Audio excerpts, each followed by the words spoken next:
Alright, welcome back to another video of watch and shoes. The watch is the Invicta Tria.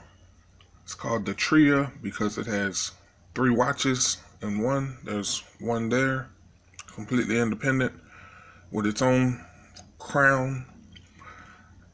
There's the main one, day date, chrono feature. And there's the last one with a completely independent movement with its own crown. It's a 1 pound watch, so I know a lot of people can't stand heavy watches or big watches, but I'm a pretty big dude, so it's not that big of a watch to me. I think some smaller people have concluded a long time ago that big watches look dumb. And some even smaller people have concluded that big watches look dumb on small people. So there's a big difference. Big watches actually look great on me. So a lot of my watches are huge. All right, the shoe. Let's see here. That's the interior. See if I can get it to focus on that. Karl Lagerfeld. I think this is the guy who gave his cat $1 million.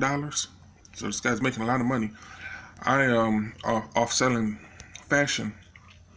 I got this shoe on, like I get every shoe, on an outrageous discount. So this cat might be a little bit pissed off at me for not paying the full price. But still, I had to go ahead and give it up. Give up some coins for it. Velvet. I don't know if the camera's doing it justice, but that is a velvet. What is that, velvet? Yeah, a velvet shoe, velvet laces, and what appears to be Alcantara liner. And also a rubberized or simply leather sole insert. I really can't tell, to be honest with you, if this is leather or if it's rubberized. And I think it's probably rubberized to feel like leather. I clearly tell this is rubber. And that little air bubble pocket helps. It's not the most comfortable shoe in the world, even though it is like Alcantara interior. This part is not very giving. It's almost like a steel toe here.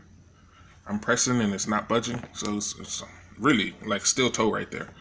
So that's a first for me in a shoe. I don't even think my boots feel like that on the tip. So you're definitely not buying this shoe for comfort. Let me see how this works without the flash. You're definitely not buying this shoe for comfort. It's a huge sole and very spongy sole. So the sole is not fake. It's a very, very spongy sole, white bottom shoe. I really like white bottom. I like black shoe, white bottom, or black approaching the color of brown and a white bottom. Honestly, that might have a lot to do psychologically with the way I'm designed, because I'm like brown on the top, white on the bottom. So if you think of the actual natural foot, it's a similar pattern. So psychologically, that might have a lot to do with why aesthetically brown leather and white bottom seems to make a lot of sense to me. So I don't know, very possible. Throw a little psychology in there for you to break down on your own time. But just a nicely designed shoe. It's a minimal shoe. There's not much going on here. The stitching is not something I could really brag about. It's fabric. Fabric stitching.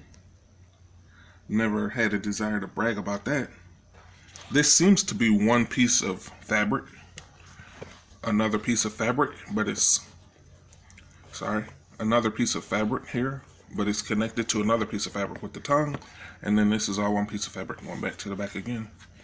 They're connected in the back, and that seam is hid by this piece of fabric.